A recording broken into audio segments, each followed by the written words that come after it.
वंदे मातरम, भारत माता की जय, भारत माता की जय, एकदम आगे चले आओ।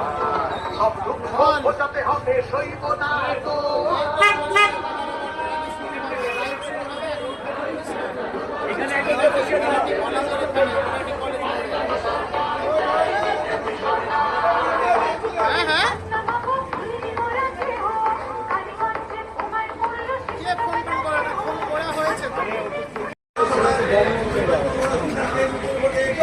জয় করুন, জয় করুন।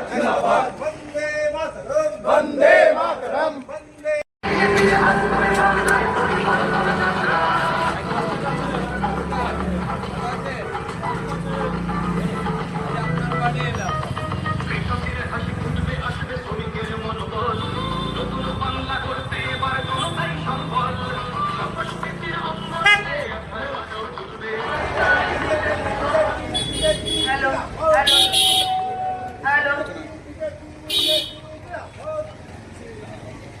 চলো চলো চলো।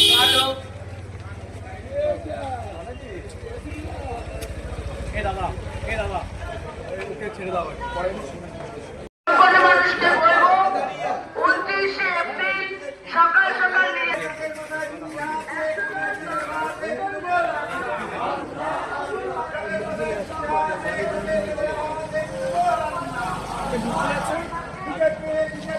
ঠিক আছে, একটু পাওয়ার কমো ভাই। বিধানসভা কেন্দ্রে মানুষের দেবেন কোনখানে, হয়তো বলে ভোট দেবেন কোনখানে, ফুলের ছাপ কত করবে এক ঘর করেই ওই ঘরে জয় করুন, জয় করুন। জিন্দাবাদ, জিন্দাবাদ। বন্দে মাতরম। ঘোষণা শুনছেন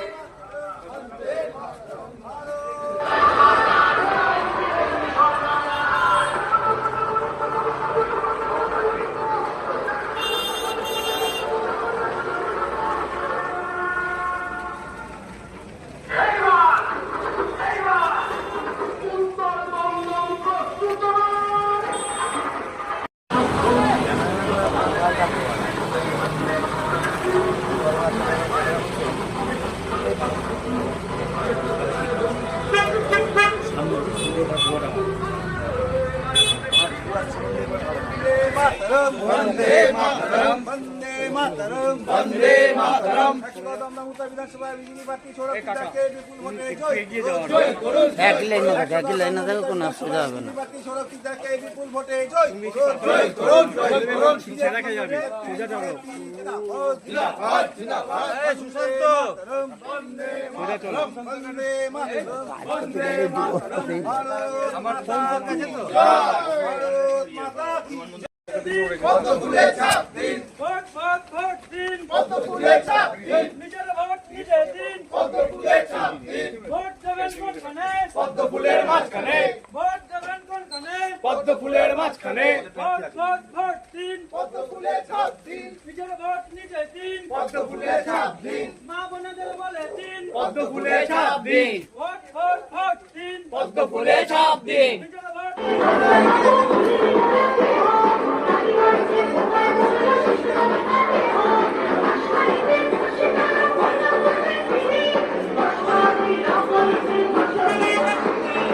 সুখের ঘরের ছেলে আর পাবে না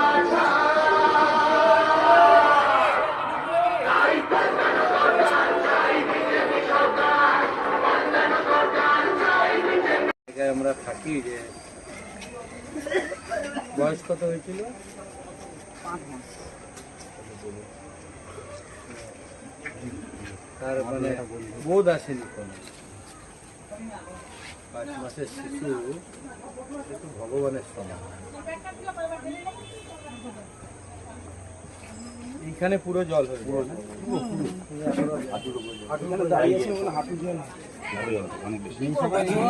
যায়, এখন করার কিছু নেই, জল তো সব জায়গায় হয়, কিন্তু এই রাস্তাটাই বলে এই রাস্তাটাই প্রত্যেক রাস্তায় জল হয়। পুরো মানে এই এলাকাটাই পুরো জলে ডুবে গেছে।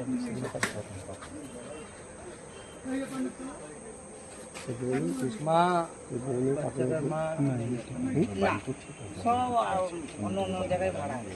এখান থেকে আপনি একটা আমিও ভাড়া ঘরে আছি, ও এটা কীর্তন হচ্ছে তাই। কীর্তন এইটা আপনার এখন নতুন বাড়ি। ঠিক আছে মা, ভালো থাকবেন। কি বলবো, এত দুঃখজনক ব্যাপার। কচুরিপানার জঙ্গল, কচুরিপানা কোথায় হয়? ঝিল বিল বদ্ধ জলাশয়।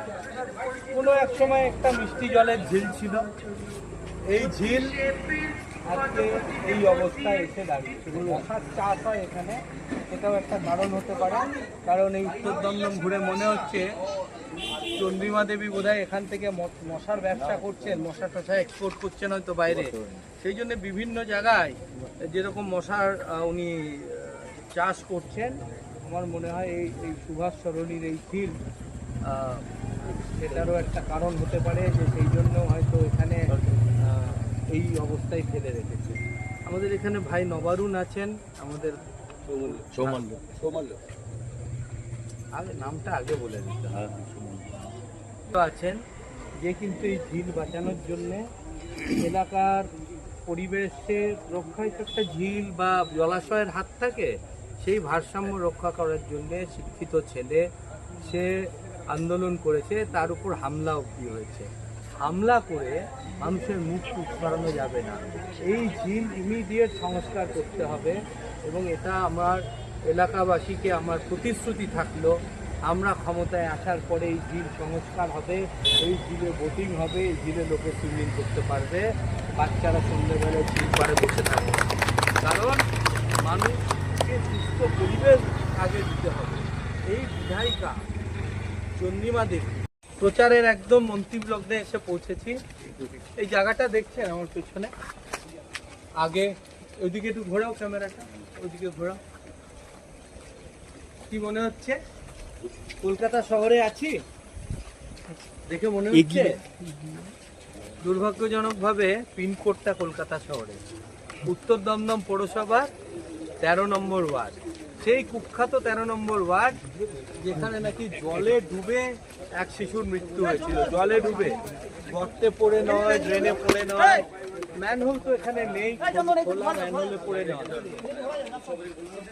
কিন্তু এই হচ্ছে উন্নয়ন। এই পেছনে দেখুন, দেখে কোনোভাবে যদি মনে হচ্ছে এটা কলকাতা শহরের একটা অংশ, তাহলে আমাকে বলবেন। এত ভাবে বঞ্চিত এই জায়গা, এই 13 নম্বর ওয়ার্ড। মাননীয় বিধায়িকা 15 বছর ধরে আপনি এই অবস্থা করে রেখেছেন। দেখুন, বহমান জলে কিন্তু কখনো শ্যাওলা বা কচুরিপানা জমে না, দেখেছেন?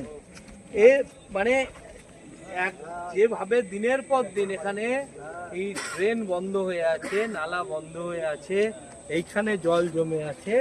আমার মনে হয় মাননীয় বিধায়িকা বোধহয় এখানে মশা মাছির চাষ করছেন, হতে পারে এটাও একটা নতুন প্রকল্প, যে দুয়ারে মশা আপনি পৌঁছে দেবেন, দুয়ারে মাছি আপনি পৌঁছে দেবেন। তাই আমি আপনাকে জিজ্ঞেস করবো, এরপরেও আপনি কোন মুখে ভোট চাইতে যাবেন? ভালো থাকবেন। দাদা একবার দেখে দেন, দাদা দিচ্ছে বিপুল ভোটে জয়।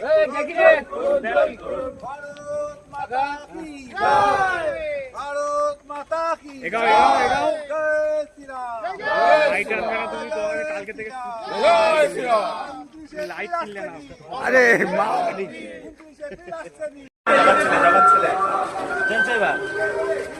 ঠিক আছে, কতদিন হসপিটালে ছিল, প্রত্যেকদিন আমার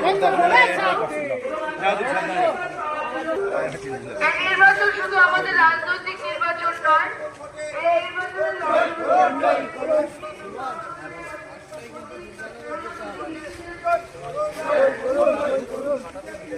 এই করে না, মানুষের কাছে তার ভোট চাইতে যাওয়ার কোনো অধিকার নেই। ব্যর্থ বিধায়িকাকে বিদায় দেবে উত্তর দমদমের মানুষ। উত্তর দমদমের মানুষকে যে আশা নিয়ে তাকে বিধানসভায় পাঠিয়েছিল এলাকার উন্নয়ন করার জন্য, হয়তো ইচ্ছে করে করেননি বা ব্যর্থ, দুটো অবস্থায় তারা ভোট চাওয়ার কোনো অধিকার নেই।